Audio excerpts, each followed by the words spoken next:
давоми 6 моҳи соли равон 2 нафар модарони ноболиғ дар вилоят ба қайд гирифта шудааст. Онҳо аз шаҳру ноҳияҳои Гулистон ва Конибодо мебошанд. Ин маълумотро зимини нишасти хабари раёсати адлияи вилояти Суғд ва воҳидҳои сохтори он баён доштанд.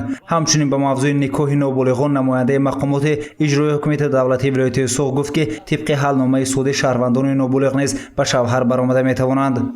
Дар асоси ҳалномаи судӣ шаҳрвандони ноболиғ низ то ресидан ба синни никоҳӣ агар бо ҳалномаи судӣ бошад ба таври истисно никоҳ банд пешбинӣ кардааст қонун. Як нафар Конибодом, як нафар Гулистон. дар ин муддат аз тарафи шӯъбаю бахшҳои сабти асноди ҳолати шаҳрвандии шаҳру ноҳияҳои вилоят 937 адад аризаҳои модарони танҳо аз таваллуди кӯдакони навзуд ба қайд гирифта шудааст.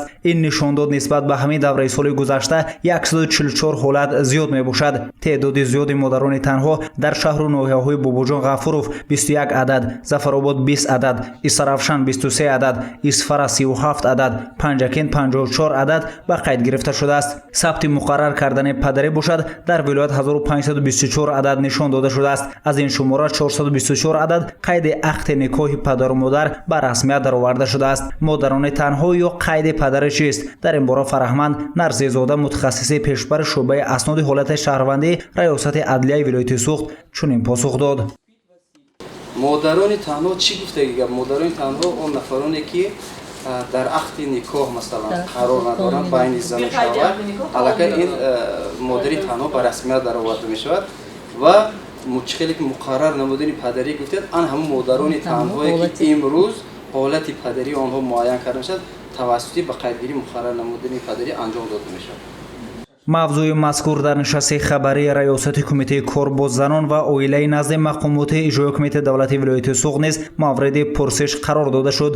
Хоҷазода Хуршеда, намояндаи раёсати кумитаи кор бо занон ва оилаи назди мақомоти иҷрои ҳукумати давлати вилояти Суғд зимини нишасти матбуотӣ баён дошт ки дар ҳар як иду айём занҳои танҳо аёдат карда мешавад, вале аниқ гуфта нашуд ки кай ва чанд нафар дар 6 моҳи сипарашудаи соли 2022 аёдат карда шуда кӯмаки моддӣ расонида шуд. модарони танҳо агар шумо гӯед ки дар мавриди оне ки имрӯз модарони танҳои он ки дар ҳақиқат танҳо ҳастанд, яъне бисёр бомонда ҳастанд, ё ин ки ҳолатҳое мешавад ки онҳо нафарони наздики онҳо дар муҳоҷират мебошанд. имрӯз аз ҷониби раиси кор бо занон ва оила дар тамоми мавридҳои махсус аз ҷумла дар иду айёмҳо ва бевосита дар баъзе ҳолатҳо имрӯз аёдати занҳои якру танҳо дар нақша ҳаст ва ҳатман аз ҷониби тамоми кормандони шӯъба бахшҳои кор бо занон ва оилаи шаҳру навоҳии вилоят 18 шаҳру навоҳият ҳатман аёдат карда мешавад. кӯмакҳои моддӣ аз ҷониби шумо бахшҳои кор бо занон ва оила расонида мешавад ва тамоми он кӯмакҳое ки имрӯз ба ин гуна занон, яъне заноне ки якру танҳо ҳастанд, ҳатман дар зери назорати фаъолияти шӯъба бахшҳои кор бо занон қарор дорад. давоми 6 моҳи соли равон 15 адад ақди никоҳи шаҳрвандони хориҷӣ ба қайд гирифта шудааст. бо вуҷуди нофаҳмиҳо бо ҷумҳурии ҳамсояи Қирғизистон як ҳолати бастани ақди никоҳ ба шаҳрвандони ҷумҳурии Қирғизистон ба қайд гирифта шудааст. 2021 16 адад ва ин дар соли 2022 нимсоли аввал 15 адад, яъне нисбат ба соли 2021 як адад кам, нисбат ба соли 2020 адад кам. ҳолатҳои бастани ақди никоҳ бештар бо шаҳрвандони Ӯзбекистон, Русия, Қазоқистон ва Қирғизистон ба назар мерасад.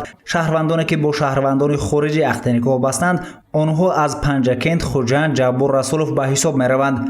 мавзӯи ҷудошавии оилаҳои ҷавон масъалаи таҳлилӣ буда дар гузоришҳои минбаъда инъикос карда мешавад. гузориши Саид Мухтори Саиданвар, Наимҷон Аюбов, барои барномаи иттилоотӣ хабар.